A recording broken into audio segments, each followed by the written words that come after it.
Nairobi. I know we said it's bribery, and that is what Human Rights Commission's calling it, but in a sense, is it not just a time-honoured practice, perhaps in Kenya, to pay people to turn up at rallies rather than necessarily buying their votes?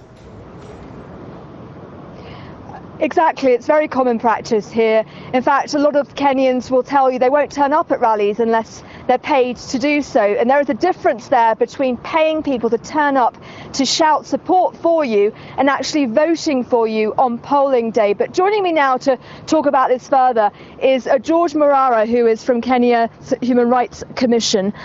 George, we need to talk about the differences here. Are you talking here about evidence of voter bribery or evidence of people buying voter support? We are talking of both. The first one is the actual incident of the politicians giving out money, as we captured from our work in the field. And then the second one is actually politicians also engaging in other practices that will make it difficult for their opponents to compete with them fairly. So the second component would be, for example, then paying the voters money on the actual day so that they vote a certain way. How widespread is this? We've seen two governors from opposing parties, two of the most major parties in this country, but how widespread is this around the country? Actually, it's taken as a quote-unquote a norm. One of the places we visited last week, we were told the voters are actually going to the shops and saying, well, I can take sugar and tea leaves on credit because one of the political rallies is coming to town. So again, it's something that the voters expect, and politicians who don't have money then are seen may not attract a lot of public crowds. Okay, what happens next now? You have this evidence. Is it going to go to court? Is the Electoral Commission going to get involved? Are these people going to be found guilty and charged with something? It's clearly what they're doing is against the Elections Act, so it's actually an offence. And over and above the vote buying and the paying of cash that was seen there, our team has also found that some of the politicians are actually buying identity cards from the voters, which is a very crucial document come voting day. So what we want to do now is, yesterday we had a meeting with the IEBC, that's the Independent Electoral Boundaries Commission, and we told them we'll share with them this information. We are forwarding it to them, and we hope that further action will be taken against the politicians who are behind this electoral malpractice. Because this was going so well.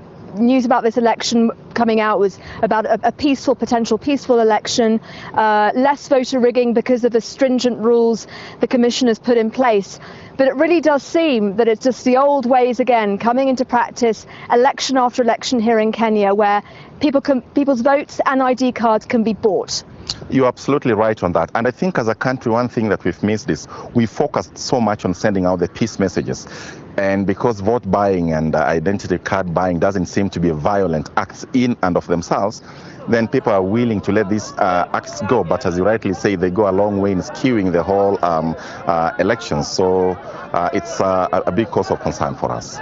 So when people go to vote on Monday, they go to the polling stations, and when we get the results in, how sure are you, and how can you reassure Kenyans, or how can anyone reassure Kenyans that the results we're getting in are the results that should be coming in?